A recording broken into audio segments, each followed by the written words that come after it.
శంషాబాద్లో YNR గార్డెన్లో BJYM యువ సమ్మేళన కార్యక్రమం జరిగింది.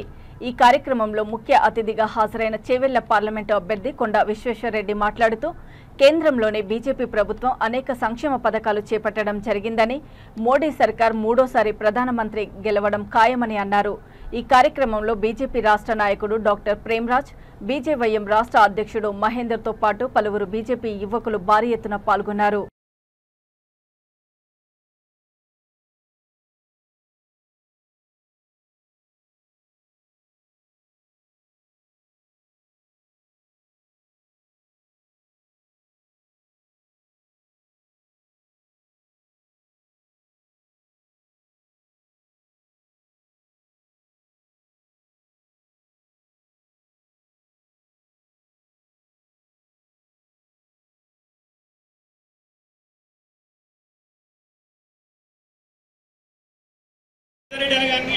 స్వాగతం సుస్వాగతం.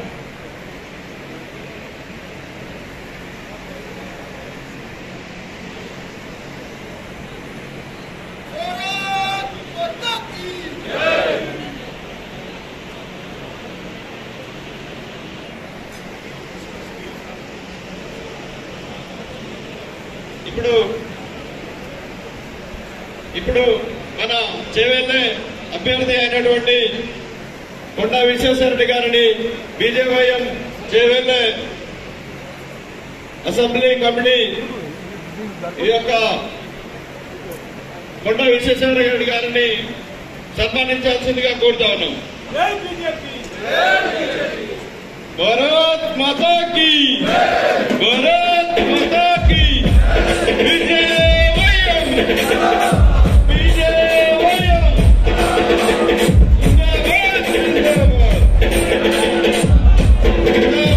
మళ్ళా ఇదే బీఆర్ఎస్ పార్టీలో ఉన్న సిట్టింగ్ ఎంపీని తీసుకొచ్చి మళ్ళీ ఆయన ఆమె కాదు ఈయన మా అభ్యర్థి అని చెప్పి బీఫామ్ ఇచ్చిన వైరం కాంగ్రెస్ పార్టీ ఉన్న విషయం అందరూ కూడా గుర్తించుకోవాలి. ఈరోజు రంజిత్ రెడ్డి ఏం చెప్తా ఉన్నాడు, ఈ రోజు మనందరికీ తెలుసు, ఇదే ఉన్న కాంగ్రెస్ పార్టీ వాళ్ళు గతంలో ఇదే రంజిత్ రెడ్డి గారిని ఎన్నో రకాలుగా ఆరోపించారు.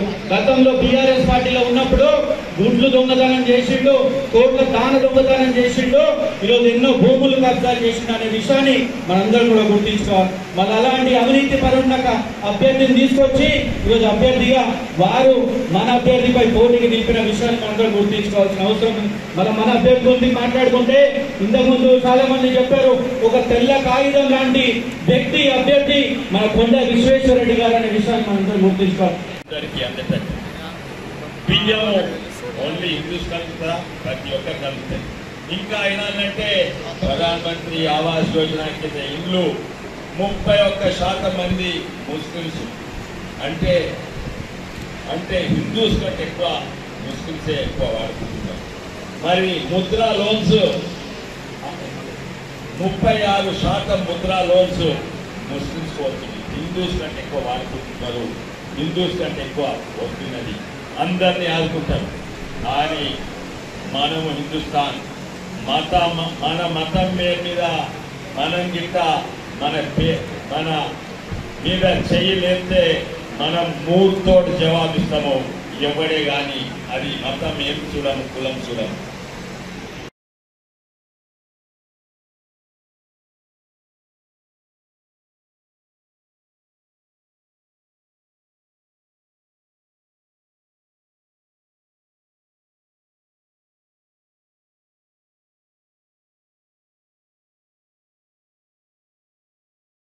ఉన్న పార్టీ అంటే భారతీయ జనతా పార్టీ. కోట్లాది మంది ఉన్నారు. ఈరోజు బీజేవైఎం మహేశ్వరం, రాజకీయ చేవెళ్ళ నియోజకవర్గాల బీజేవైఎం మీటింగ్ ఉండే. ఇదే బీజేపీ ఒక అన్నిట్లో పెద్ద వెపన్, ఒక ఆర్మీ అనుకోవచ్చు. వీళ్ళందరూ ఉత్సాహంగా ఈరోజు ఇంటర్నల్ మీటింగ్ జరిగింది. దీనికి ఎలక్షన్ వరకు ఎట్లా పనిచేయాలని, ఏ ఇష్యూస్ తీసుకోవాలని ఇవన్నీ కూడా చర్చించడం జరిగింది. ఈరోజు ప్రతి సర్వేలల్లా బీజేపీ ముందుకుంది తెలంగాణలో. ఇంకోటి వచ్చే ఎన్నికలల్లా భారతదేశం నిర్ణయం ఆల్రెడీ తీసుకున్నాం.